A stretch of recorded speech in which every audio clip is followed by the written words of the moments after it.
세계 부동산 상황을 한번 볼게요. 세계적으로 부동산이 떨어지는 상황에서 우리나라가 올라가는 건 말이 안 되죠. 왜냐면 세계적으로 코로나 때 거품이 꼈는데 우리나라 같은 경우 코로나 이전부터 계속 거품이 꼈죠. 세계적으로 부동산 시장이 어떻게 흘러가는지를 봐서 이게 ing 표현에 따르면 바닥 낚시인지 아니면 진짜 바닥인지 요걸 한번 봐야 되겠죠. 일단 중국 상황이 좋지 않습니다. 중국 부동산 무너지고 있는 건 다들 아실 것 같아요. 근데 또 제2의 헝다 사태가 또 터졌습니다. 미국이 위안. 여기가 상반기 10조 순손실이 났고, 이런 상황에서 지금 30일 안에 그 유예 기간 내에 이자를 갚지 못하면 공식 디폴트에 처하게 됩니다. 이런 이야기들이 계속 나오고 있습니다. 부동산에서. 왜 헝다 사태 이야기 나오느냐? 헝다가 그런 식으로 한번 가장 최초로 이야기가 나왔었고, 얼마 전에도 있었죠. 불과 몇 달 전에도. 완다그룹도 디폴트 우려가 났었다가 자산 매각해서 살아났죠. 그러니까 결국에는 저런 식으로 붕괴하고 있으니까 계속 손실이 나고 있으니까 팔아가지고 현금화해서 갚고 있는 중이다. 즉 중국의 부동산 시장이 굉장히 좋지가 않고 부동산 시장이 무너지면서 그걸 토대로 부동산 업계를 어마어마하게 키워왔던 업체들이 결국에는 거품이 붕괴되면서 손실이 나고 있는 거죠. 그러니까 건설사가 손실 나는 걸 막으면 안 돼요. 그래서 중국 경제에도 무너지는 게 부동산 때문이죠. 리오프닝 효과. 여기에 이번 정부가 기도를 했죠. 비나이다. 기도를 했는데 이게 없으니까 정부의 예측이 뭐가 틀려가는 거예요? 상저하고. 그러니까 이제는 경제적 지표는 좋아진 건 없는데 하반기엔 좋아질 거야 라고 국책 연구기관들이 계속 이야기를 하는데 민간 연구기관들은 말 같지도 않은 소리를 하지 말아라. 이런 이야기를 하고 있죠. 그리고 사실 리오프닝 효과 물론 혜택은 받겠지만 반대로요. 중국에서 리오프닝 효과가 없으니까 그나마 우리나라 환율이 안 튀고 있는 거예요. 중국에 들어갈 투자금이 80%가 빠졌다고 그랬죠. 그게 우리나라 채권으로 일부 흡수돼서 우리나라가 원달러 환율이 많이 낮아졌었던 거고 결국에는 채권 수요가 빠지면 환율이 올라가는 거죠. 그게 이제 미국 채권으로 이동할 시기. 이게 굉장히 위험하다는 거고 그 다음에 상저하고 그렇죠. 말씀하신 대로 상저하고 이야기를 하는데 경제성장률 예측이 왜 계속 떨어지냐. 물론 이번에 KDI에서는 유지를 했지만 세계적인 기관들은 계속 한국의 경제성장률을 낮추고 있죠. 근데 경제성장률이 양호해지고 있는 나라들도 부동산 시장을 좋지 않게 보고 있는데 중국 부동산 기업 자산 어마어마하죠. 그쪽은 장난 아니에요. 근데 경제가 무너지고 있는 우리나라는 집값이 오른다? 서울 수도권은? 그럴까요? 그럼 다른 나라 한번 봅시다. 적어도 미국의 경제는 전보다는 위기가 덜하다. 이런 식으로 평가가 되고 있죠. 그런데 미국의 지금 상업용 부동산이 무너지고 있다. 문제는 금리 리스크죠. 왜냐면은 여기는 원리금 안 갚고 이자만 내고 버티는 상황인데 이게 2010년까지만 하더라도 17.5%였는데 15년에 66.4%였다가 코로나 당시 때 거의 80% 넘어서면서 금리 인상의 영향을 크게 받는 거죠. 원리금을 갚는 것보다 이자를 갚는 기업들 자기 자본 적고 대출을 많이 꼈다는 소리고 그만큼 대출을 많이 끼면서 자산을 더 많이 샀던 건데 금리가 조금만 올라가게 돼도 영향이 어마어마하다는 거죠. 이게 지금 문제가 터지고 있는 거고 이 상업용 부동산 얘기는 너무 많이 듣지 않았냐. 근데 문제는 이게 유럽까지도 번졌습니다. 유럽에서도 지금 부동산 위기가 번져 있고 역시 여기도 상업용 부동산 가격이 30% 이상 하락했는데 추가로 40%까지도 하락이 가능하다는 진단이 나오고 있다. 우리나라처럼 바닥 찍었다. 특히 요즘에 뭐 꼬마 빌딩 거래량 늘어났으니까 바닥 찍었네요 어쩌고 저쩌고 하고 있는데 말같지 않은 소리죠. 그럼 상업용 부동산 무너지는 건 그렇다 치자. 우리나라는 아파트는 괜찮지 않냐. 우리나라 집값은 올라간다.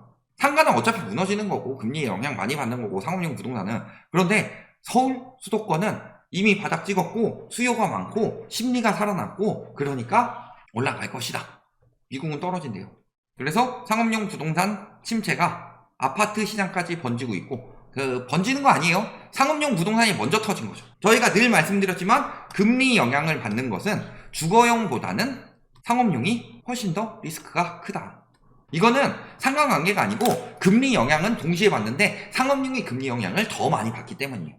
그리고 주거용 같은 경우는 조금 더 버티다 나오는 거죠. 상업용 같은 경우는 당장 장사 안 되면은 가게를 폐업할 수도 있고 쉴 수도 있고 아니면은 뭐 팔아 치우려고 할 수도 있고 사장님이 미쳤어요 할 수도 있고 근데 주거용 같은 경우는 당장 내가 돈을 못 벌더라도 집에서 나가려고 하는 사람이 얼마나 되겠냐. 그러니까 상업용이 먼저 터지는 거예요. 그리고 보통 상업용에 대출을 더 많이 내주기 때문에 주거용 같은 경우는 대출을 내주는 것도 어느 정도 한도가 있고 그 다음에 터진 나라들이 있죠. 특히 미국에서 글로벌 금융위기 터지면서 저기는 예를 들어 원리금으로 해주고, 근데 상업용 같은 경우는 뭐 어차피 수익이 나가지고 이자 갚고서 더 수익 낼 수 있으면 되는 거 아니냐 라고 하면서 이자만 받는 경우가 굉장히 많다는 거죠. 그러니까 지금도 보면 미국 상업용 부동산의 87%는 이자만 내고 있다고 그래요. 주거용은 그렇게 못해요. 그러니까 금리 영향 같은 경우 원리금 내다가 금리 올라가서 이자 조금 더 내는 거랑 이자만 내다가 금리 조금 올라가서 이자 더 내는 거랑은 차원이 다르다. 배수가 달라지는데. 그러니까 미국도 아파트까지 번졌어요. 그런데 우리나라 집값은 오른다. 말이 안 되는 거죠. 첫 번째, 수요적 측면에서 했을 때 우리나라 부동산이 외국에서 관심이 있느냐. 예전에 그런 이야기들 굉장히 많이 돌았죠. 중국인들이 한국 부동산을 싹쓸이하고 있다. 이거요, 가스라이팅이에요.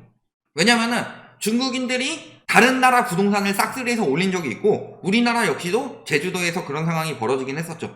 그걸 용어로 에셋 파킹이라고 하는데, 중국 같은 경우는 공산주의 나라이기 때문에요, 사유재산이 뭐 어느 정도 보장이 되고 있지만 지금은 뭐 완전히 무늬만 공산주의지. 그런데 무슨 일이 생길지 모르잖아요. 공안 눈 밖에 나가지고, 정부 눈 밖에 나면 작살나는 거는 중국도 완전히 장난 아닐 테고, 그러니까 외국에다가 돈 빼돌려 놓는 거예요. 저평가된 거라고 생각되는 것들을. 그래서 에셋 패킹으로 올린 나라들이 있죠. 캐나다나 이런데.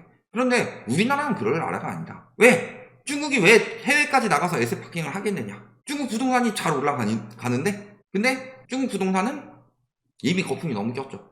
그러니까 해외 부동산을 볼 때 저평가된 데를 사야 될 거 아니에요. 그래서 예전에 뭐 중국인들이 우리나라 부동산 매입해가지고 집값 올린다 그런 기사들 한참 떴을 때 저희가 조사를 해봤죠. 조사를 해봤더니 외국인 거래 비중은 전체 거래량 대비로 거의 2% 넘어간 적 없고 보통 1%에서 왔다 갔다 플러스 마이너스 0.5% 정도의 거래량을 차지하고 있었고, 그 다음에 중국인들이 강남집 샀다 이런 이야기 하고 있는데요. 강남집 샀고 그래서 중국인들의 평균 거래 금액을 봤더니 우리나라 사람들이 사는 평균 거래 금액에 택도 안 되는, 거의 뭐 수도권인데도 불구하고 서울 경기권인데도 불구하고 부동산 거래 금액이 평균 1억대 이 정도로밖에 안 나왔었고, 그럼에도 불구하고 중국인 거래량이 압도적으로 높은 비율을 차지하는 이유는 중국인들이 우리나라에 들어와서 사는 사람들이 많기 때문이다. 중국 국적을 가지고. 그러니까 중국 국적을 가지고 있지만 우리나라에서 외국인 근로자처럼 노동도 하고 이런 사람들이 많아서 그랬던 거예요. 중국인 거래량이 대부분 어디서 많이 나왔냐? 구로구에서 많이 나왔어요. 서울에서. 강남구보다 구로구에서 더 많이 나왔다. 구로구가 어디예요? 공단 있잖아요. 거기 구로 디지털 단지 있잖아요. 그러니까 거기서 거래가 주로 다 왔는데 무슨 강남집 산 거 극단적인 사례 몇 개만 들어가지고 한국을 에셋 파킹 하는 척 하냐 라고 이야기를 했고, 실질적으로 중국에서 부동산을 운영하는 한국인이 해외 부동산에 대해서 중국인들에게 추천을 하는데 중국인들은 한국 부동산에 관심이 없다 라는 거 다 나왔었어요. 그리고 한국 부동산이 거품이다 아니다 따졌을 때 그런 이야기예요. 강남은 공급이 부족하고 뭐 사람들이 돈이 많고 희소성이 높고 어쩌고 저쩌고 개난리 치지 말고요. 미국이랑 비교해 봅시다. 자, 넘베오라는 사이트에서 뽑았는데요. 물론 이 자료가 100% 정확하다 이렇게 말씀드리진 않습니다. 그런데 이 넘베오라는 사이트의 특성상 넘베오 말고 세계적으로 부동산 가격을 비교한 사이트가 없어요. 그래서 예전에 이 부분에 대해서도 이걸 가지고 우리나라랑 미국 비교했더니 어떤 인간들이 와가지고 국민은행 PIR은 뭐 10점 몇인데 여기는 30 몇이니까 틀린 자료 가지고 와서 난리치고 유리한 자료만 쓴다. 아니, 국민은행에서 미국 PIR을 분석하면 나도 국민은행 거 갖다 써.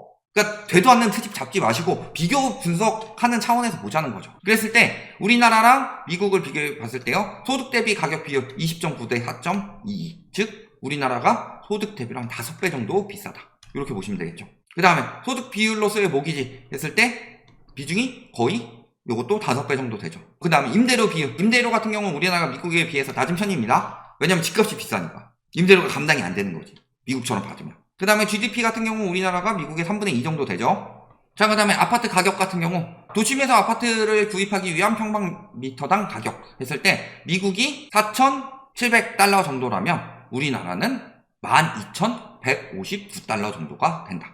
그리고 원화로 따져보면은 미국 같은 경우는 평당 600만원 정도 되는데 우리나라는 평당 1,600만원 정도 된다. 도심이에요. 강남 아니고.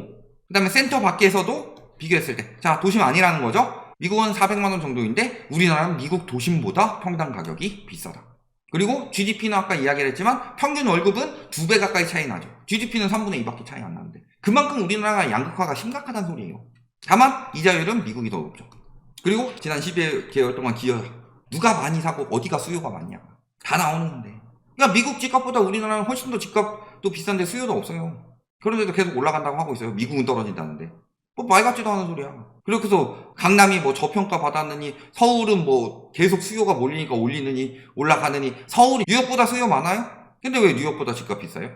뉴욕보다 땅값이 비싸요? 아니면 뉴욕보다 건물 짓는데 비용이 더 많이 들어가요? 뭐가 그렇게 돼요? 우리나라 분양가가 더 올라가야 된다고요? 말 같지도 않은 소리 하고 있어. 심지어는 저번에 그런 이야기까지 나오더라고요. 뭐 이제 철근 제대로 넣을 거니까 분양가 더 올라갈 것이다. 그 철근 가격은 이미 다 받아 처먹고서 분양가 그렇게 받은 다음에 철근을 빼돌렸는데 거기서 더 올린다고 개소리를 하고 계시나. 뭐 덜 된 소리를 하고 있어. 본인 뇌가 덜 된 거지. 그러니까 이게 되는 거예요. 그런데도 미국은 뭐라 그래요? 82%가 지금 뭐라 그러냐? 지금 집을 사기에 좋지 않은 시기이다. 그리고 이거는 7월이 6월 대비로 또 4%포인트가 올라갔고, 그 다음에 64%는 즉 절반 이상이죠. 주택을 팔기가 좋은 시기다. 그러니까 지금 살 때가 아니다라고 생각하는 사람이 10명 중에 8명이고, 부동산 언젠가는 결국 올라요 그런 이야기를 하는 사람들도 많지만 지금 반 이상은 팔고 싶다고 하고 있는 거예요. 미국은 이런데 우리나라는 23주 연속 상승세, 이딴 기사들을 계속 내고 있어요. 근데 자, 매매 수급 지수가 88.5죠. 매매 수급 지수는 100을 기준으로 100을 넘어서면 수요가 많고 100을 넘어서지 않으면 팔고자 하는 사람, 공급이 많다는 뜻입니다. 그런데 100을 넘어서지 않기 때문에 수요 대비 공급이 많다는 거고요. 이 부분은 저희가 말씀드린 게 거래량이 지금 평년 수준에 대비해서 3분의 2 수준이다. 그리고 매물이 평년 대비해가지고 1.5배 이상이다. 이런 이야기를 하고 있는데 지금 매매 수급 지수도 100보다 낮죠. 그런데 왜 아직도 올라간다고 하고 있어요? 그러니까 저런 거는 올라가는 건 23주 연속 상승 그러죠. 근데 떨어질 때 어떻게 이야기를 하느냐? 예를 들어서 한 140에서 130, 120, 23주 연속 하락해서 117까지 떨어졌다고 해봅시다. 그때 기사 어떻게 나왔는지 알아요? 조금 떨어졌지만 아직도 공급보다 수요가 많아 집값 계속 오를 것이다. 이런 식으로 이야기를 했어요. 그런데 지금 매매 수급 지수 올라가고 하면서 집값 오른다는 이야기 언론에서 얼마나 많이 하냐. 근데 실상은 이거죠. 집값 올라도 팔고 싶다 하는 사람들이 많다. 거래량도 예년 수준에 비교하면 여전히 저조한 수준이고 기저현상의 효과에 따른 일시적 현상이다. 즉 거래량 굉장히 적은데 2022년이 너무 최악이니까 그거 대비로 살아나고 있는 것처럼 보이지, 2021년, 2020년, 하다못해 2019년, 2018년, 2017년 문재인 정부 때 계속 이야기했던 이 기간 대비했을 때 괜찮았어요? 지금 시장이? 아니요. 이때보다 단 하나도 괜찮은 연도가 없다. 2022년이랑 비교했으니까 괜찮아 보일 뿐이지. 심지어는 2008년, 2009년, 2010년이랑 비교해서도 지금 좋지 않아요. 집값 계속 떨어지는 2010년, 2011년, 2012년이랑 비교해도 지금 부동산 시장 살아난 거 아니에요. 그런 거고, 이 와중에 또 요분 또 사람들 속이고 있죠? 왜? 한 달 평균 5,000건이래요. 아파트 매매 거래가 서울 한 달 평균 5,000건이래요. 저희가 국토부 거래량 2000 몇 년부터였더라? 서울 아파트 거래량을 집계하기 시작한 게 2006년부터였고요. 2006년부터 2022년까지 다 뽑아봤을 때 평균 6,000건 정도 나왔어요. 근데 왜 5,000건이라고 거짓말을 치시나? 왜냐면 지금 4,000건인데 여기서 1,000건 늘어나도 아직 거래량, 평균 거래량 한참 밑돌고 있는 거죠? 그런데 1,000건 정도는 더 늘어날 것 같고, 그러면 살아났다고 이야기할 수 있을 것 같으니까 이분은 맨날 집값 뜬다고 이야기를 해야 되는 분이니까 그렇죠. 그러니까 상식적으로 생각을 해봐라. 세계적으로 다 아니오라고 하고 있고, 거기에 경제적으로는 우리나라는 미국은 살아난다, 경제가 살아난다고 하는데 집값은 떨어진다고 해요. 그런데 우리나라는 경제가 죽어간다고 하는데도 아직도 서울 수도권은 올라갑니다. 지금 사세요. 거품이 이렇게 꼈는데도, 미국 대비로 거의 평당 가격이 2배나 되는데도. 상식적으로 저런 생각을 할 수가 없다. 세계적으로도 무너질 거고, 거품이 더 심각한 우리나라는 더 많이 무너질 수밖에 없다. 앞으로 얼마 남지 않았다. 이거 띄우는 것도 순식간이다. 이거는 다음 얘기를 들어보면 답이 나온다. 여기까지 말씀드리겠습니다.